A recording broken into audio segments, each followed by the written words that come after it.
سلام علیک یا عبداللہ۔ ہم دیکھتے ہیں کہ جب مولا کائنات کا دور آتا ہے، جب وہ خلافت پر فائز ہوتے ہیں، تو وہ افراد جو اوائل میں مولا کے ساتھ ہوتے ہیں اب مولا کے عدل کو برداشت نہیں کر پا رہے۔ کیوں؟ کیونکہ اس 25 سالہ دور کے اندر انہوں نے ایسا دور دیکھ لیا کہ اب انہیں اس کی عادت پڑ گئی۔ اب انہیں عادت پڑ گئی کہ بیت المال سے ہمیں حصہ زیادہ دیا جائے۔ اب انہیں عادت پڑ گئی کیونکہ ہم رسول خدا کے ساتھ اوائل کی جنگوں کے اندر موجود تھے، مصروف تھے، تو اب ہم یہ جو تازہ مسلمان ہیں اس سے برتر اور افضل ہیں۔ ٹھیک ہے، ممکن ہے کہ افضل ہوں، لیکن ان کی یہ افضلیت خدا کے نزدیک ہے۔ دنیا میں جو شریعت کا قانون ہے، دنیا میں جو بیت المال کا قانون ہے، وہ سب کے لیے برابر ہے۔ اس سے کوئی یعنی اگر کوئی خلیفہ بنتا ہے، اگر کوئی بیت المال سے حصہ لیتا ہے، مطلب مولا کائنات موجود ہیں، جناب عقیل آتے ہیں۔ جناب عقیل کون ہے؟ مولا کے بھائی۔ مولا سے کہتے ہیں کہ اے علی، کیونکہ بڑے بھائی ہیں، کہتے ہیں اے علی مجھے کچھ پیسوں کی ضرورت ہے۔ مولا کائنات اپنی سیلری ان کو دے دیتے ہیں، بھائی یہ میری، انہوں نے کہتے ہیں نہیں اس سے تو میرا کچھ نہیں ہوگا، مجھے اور پیسوں کی ضرورت ہے۔ مولا نے کہا بھائی میں اس سے زیادہ پیسے نہیں دے سکتا کیونکہ میری یہی سیلری ہے، اور پھر مجھے اپنی بیوی بچوں کو بھی گھر کا کرایہ یا گھر کے اخراجات، کھانے پینے کے اخراجات، دوسرے اخراجات ہیں، اگر میں ان کے حق سے دے دوں گا چلو میں وہ بھی تمہیں دینے کے لیے تیار ہوں۔ کہا نہیں، اس سے بھی میرا بھلا نہیں ہوگا۔ مولا نے کہا بھائی کیا چاہتے ہو؟ کہتے ہیں کہ بھائی آپ جو ہیں وہ خلیفہ ہیں اور بیت المال کی چابی آپ کے پاس موجود ہے، ایک کام کریں آپ لے کے چلیں مجھے اور بیت المال سے کچھ پیسے دے دیں۔ مولا کہتے ہیں ایک اور اس سے بہتر آئیڈیا، ایک اور اس سے بہتر سولوشن میرے پاس ہے۔ وہ کہتے ہیں وہ کیا؟ کہتے ہیں میں اپنی ذوالفقار نکالتا ہوں، تم اپنی تلوار لے کر آؤ، ہم منہ پہ نقاب باندھتے ہیں اور بازار جا کر لوگوں کو لوٹنا شروع کرتے ہیں۔ جناب عقیل کہتے ہیں کہ اے علی کیسی بات کر رہے ہو، ہم لوگوں کو لوٹیں گے کیوں؟ مولا نے کہا جو تم مجھے مشورہ دے رہے ہو وہ بعین ہی ایسی ہے، تم بھی مجھے چوری کا کہہ رہے ہو، میں بھی تمہیں چوری کا بول رہا ہوں۔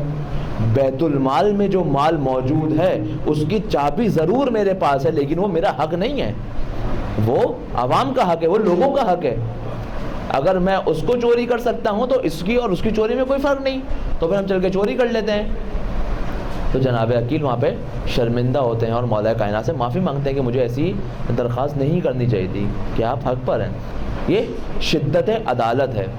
اچھا، آپ کو اوائل میں کچھ لوگ ایسے ملیں گے جو یہ کہیں گے کہ علی ہوں یا جناب امام حسن علیہ السلام ہو، یہ لوگ سادہ لوگ ہیں، ان کا سیاست سے کوئی، جب مولا کائنات کو خلیفہ بنایا جا رہا تھا بہت سارے لوگ کہہ رہے تھے کہ علی کا سیاست سے کیا کام، علی تو جنگجو ہیں، میدان جنگ میں جا کے کر رہے ہیں۔ کیوں؟ کیونکہ بہت سارے جگہوں پہ ہم دیکھتے ہیں کہ مولا کے فیصلے انہیں بظاہر سادہ لوہی لگ رہے ہوتے ہیں۔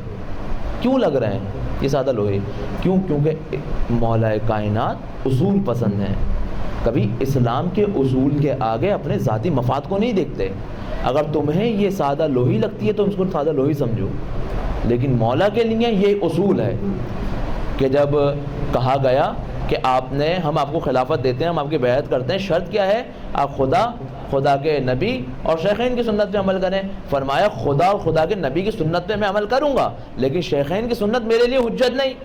اب اگر اس وقت مولا یہ کہہ دیتے کہ ٹھیک ہے میرے لیے حجت ہے، میں عمل کروں گا اور خلافت کو لے لیتے، تو جب خلیفہ بننے کے بعد کسی کی مجال تھی آقا آنکھ اٹھا کے دیکھ سکتا؟ کوئی کچھ نہیں کر سکتا تھا۔ لیکن مولا نے اس مقام پر بھی جھوٹ کا سہارا نہیں لیا، مولا نے اس مقام میں بھی توریہ کا سہارا نہیں لیا، یعنی مصلحت سے کام نہیں، واضح اصول ہیں اسلام کے۔ یہ ہمیں تا ابد کے لیے ایک قانون دیا جا رہا ہے کہ دیکھو اگر تم خدا کے راستے میں کوئی نیک عمل بھی انجام دے رہے ہو تو اس کے جتنے بھی پارٹس ہیں وہ سارے کے سارے جائز اور صحیح ہونے چاہیے۔ ایسا نہ ہو کہ تم غریب کی تو مدد کر رہے ہو لیکن چوری کر کر مدد کر رہے ہو۔ اگر تم حج پر جا رہے ہو تو کرپشن کے پیسوں سے حج پر جا رہے ہو، تو اس حج کا، اس لوگوں کی مدد کرنے کا تمہیں کوئی فائدہ نہیں ہوگا۔ یہ اصول ہیں ہمارے معاشرے میں۔ مثلاً بہت سارے لوگ ہیں جو ہر سال زیارتوں پہ جا رہے ہیں یا مثلا ہر سال حج پر جا رہے ہیں اور یہ سمجھتے ہوئے جا رہے ہیں کہ مولا کی طرف سے ہمیں توفیق ہو رہی ہے۔ یہ در حقیقت کرپشن کے مال سے زیارتوں پہ جانا، حج پر جانا، یہ ان کو کوئی فائدہ نہیں پہنچائے گا۔ اصلاً کوئی فائدہ نہیں پہنچائے گا، اور بعد میں ان سے بہت سخت عذاب لیا جائے گا۔